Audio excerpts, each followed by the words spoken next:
നമസ്കാരം. പശ്ചിമേഷ്യയിലെ സംഘർഷവും അമേരിക്കയുടെ കടുത്ത ഉപരോധ നയങ്ങളും തമ്മിൽ ഇന്ത്യയുടെ ചബഹാർ പോർട്ട് തന്ത്രം ഇപ്പോൾ ഒരു നിർണായക വഴിത്തിരിവിൽ എത്തിച്ചിരിക്കുകയാണ്. ഇറാനിലെ ചബഹാർ തുറമുഖത്തിന്റെ നടത്തിപ്പ് ഇറാനിയൻ കമ്പനിക്ക് കൈമാറാൻ ഇന്ത്യ നീക്കം സജീവമാക്കിയതായാണ് സൂചന. തുറമുഖത്തിന് US അനുവദിച്ച ഉപരോധ ഇളവ് ഏതാനും ദിവസം മുൻപ് അവസാനിച്ചിരുന്നു. ഇതോടെ നടത്തിപ്പ് കൂടുതൽ തലവേദന സൃഷ്ടിക്കുമെന്ന വിലയിരുത്തലിലാണ് ഇന്ത്യ. ഉപരോധവും പശ്ചിമേഷ്യയിലെ യുദ്ധവും തുറമുഖത്തിന്റെ പ്രവർത്തനത്തെ കാര്യമായി ബാധിച്ചിരുന്നു. US അധികൃതരുമായി ഇന്ത്യൻ വിദേശകാര്യ മന്ത്രാലയം ചർച്ച നടത്തിയെങ്കിലും ഇളവ് നീട്ടുന്നതിൽ തീരുമാനമായിരുന്നില്ല. US-ൽ നിന്ന് അനുകൂല തീരുമാനം ഉണ്ടായില്ല എന്നാണ് വിലയിരുത്തൽ. ഇറാനുമായും US-ഉമായും ഇപ്പോഴും ചർച്ച നടന്നു വരികയാണ് എന്ന് കഴിഞ്ഞ ദിവസം വിദേശകാര്യ മന്ത്രാലയ വക്താവ് രൺധീർ ജയ്സ്വാൾ പ്രതികരിച്ചിരുന്നു. കഴിഞ്ഞ വർഷം നവംബർ മുതൽ ഉദ്യോഗസ്ഥരെ ചബഹാറിൽ നിന്ന് ഘട്ടം ഘട്ടമായി ഇന്ത്യ പിൻവലിച്ചിരുന്നു. ഈ വർഷത്തെ ബജറ്റിൽ പണം വകയിരുത്തിയിട്ടുമില്ല. പദ്ധതിയിൽ നിന്നും കേന്ദ്രം പിന്മാറുന്നുവെന്ന സൂചന ഇതോടെ വ്യക്തമായിരുന്നു. ഇറാന്റെ തെക്കൻ തീരത്തുള്ള ചബഹാർ തുറമുഖത്തിന്റെ വികസനം 2003 മുതൽ നടത്തുന്നത് ഇന്ത്യയാണ്. 2018-ൽ ഇറാനെതിരെ US ഉപരോധം ഏർപ്പെടുത്തിയപ്പോൾ ചബഹാർ തുറമുഖത്തെ ഒഴിവാക്കിയിരുന്നു. കഴിഞ്ഞ വർഷം വീണ്ടും ഉപരോധം ഏർപ്പെടുത്തിയിരുന്നെങ്കിലും ഏപ്രിൽ 26 വരെ ചബഹാറിന് ഇളവ് നൽകി. ചബഹാർ തുറമുഖത്തെ ഇതുവരെ $12 കോടി ഇന്ത്യ നിക്ഷേപിച്ചിട്ടുള്ളത്.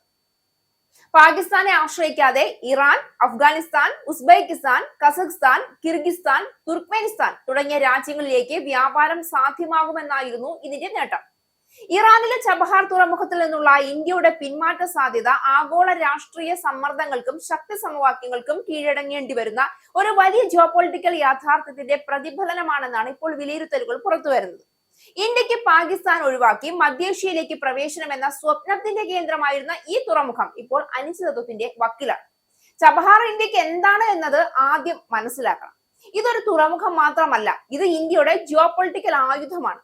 പാകിസ്ഥാനെ മറികടന്ന് അഫ്ഗാനിസ്ഥാനും മധ്യേഷ്യയിലേക്കും വ്യാപാരപാത തുറക്കാൻ ഇന്ത്യ വർഷങ്ങളായി ഈ പദ്ധതിയിൽ നിക്ഷേപം നടത്തിയിരുന്നു. എന്നാൽ അമേരിക്ക ഇറാനെതിരെ ശക്തമായ ഉപരോധം വീണ്ടും ശക്തിപ്പെടുത്തുകയും അതിനൊപ്പം 2026-ൽ നാവിക ഉപരോധം വരെ നടപ്പിലാക്കുകയും ചെയ്തതോടെ ഇന്ത്യയുടെ ഈ നീക്കത്തെ ഇത് നേരിട്ട് ബാധിച്ചു. ഇപ്പോൾ ഉയരുന്ന ഏറ്റവും വലിയ ചോദ്യം ഇന്ത്യ എന്തുകൊണ്ട് പിന്മാറാൻ നിർബന്ധിതമാകുന്നു എന്നുള്ളതാണ്. ഉത്തരം വ്യക്തമാണ്: അമേരിക്കൻ സമ്മർദ്ദം.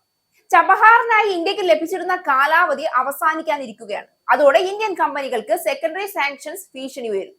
ഈ സാഹചര്യത്തിൽ ഇന്ത്യ തന്റെ ഓഹരി ഒരു ഇറാനിയൻ സ്ഥാപനത്തിന് കൈമാറാനുള്ള സാധ്യത പോലും പരിശോധിക്കുന്നതായി റിപ്പോർട്ടുകളുണ്ട്. അതായത് ഇന്ത്യ നേരിട്ട് തുടരാൻ കഴിയാത്തതിനാൽ പരോക്ഷ നിയന്ത്രണം എന്ന വഴിയിലേക്ക് നീങ്ങുകയാണ്. ഇതിന്റെ രാഷ്ട്രീയ ലക്ഷ്യം ഒന്നാമതായി അമേരിക്കയുമായുള്ള നേരിട്ടുള്ള സംഘർഷം ഒഴിവാക്കുക എന്നുള്ളതാണ്. ഇന്ത്യ ഇപ്പോൾ അമേരിക്കയുമായി പ്രതിരോധ സാങ്കേതിക കൂട്ടുകെട്ടിൽ കൂടുതൽ അടുപ്പം പുലർത്തുന്ന ഒരു രാജ്യമാണ്.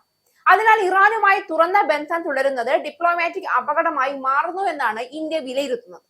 രണ്ടാമതായി ചബഹാറിൽ പൂർണ്ണമായി കൈവിടാതെ ഭാവിയിൽ വീണ്ടും മടങ്ങി വരാൻ വഴിയൊരുക്കുക എന്നുള്ളതാണ്. എന്നാൽ പ്രത്യാഘാതങ്ങൾ വളരെ ഗൗരവകരമാണ് എന്നതാണ് യാഥാർത്ഥ്യം.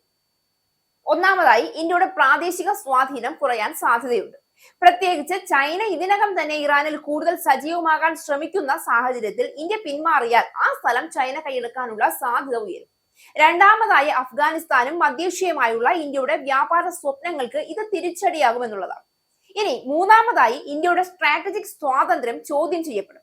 കാരണം ഒരു പ്രധാന തീരുമാനം പോലും അമേരിക്കയുടെ സമ്മർദ്ദത്തിന് മാറ്റേണ്ടി വരുന്നു എന്നൊരു തോന്നൽ ഉരുത്തിരിയാൻ ഇതിടയാക്കും. അതേസമയം ഇത് ഇന്ത്യയുടെ ദൗർബല്യം മാത്രമല്ല, ആഗോള ശക്തി സമവാക്യത്തിന്റെ യാഥാർത്ഥ്യം കൂടിയാണ്. ഇന്ന് ലോകത്തൊരു വലിയ ശക്തിയുമായി തുറന്ന സംഘർഷത്തിലേക്ക് പോകാതെ തന്ത്രപരമായ പിന്മാറ്റം നടത്തുന്നത് പല രാജ്യങ്ങളും സ്വീകരിക്കുന്ന മാർഗമാണ്. ഇന്ത്യയും അതേ വഴിയാണ് സ്വീകരിക്കുന്നത്.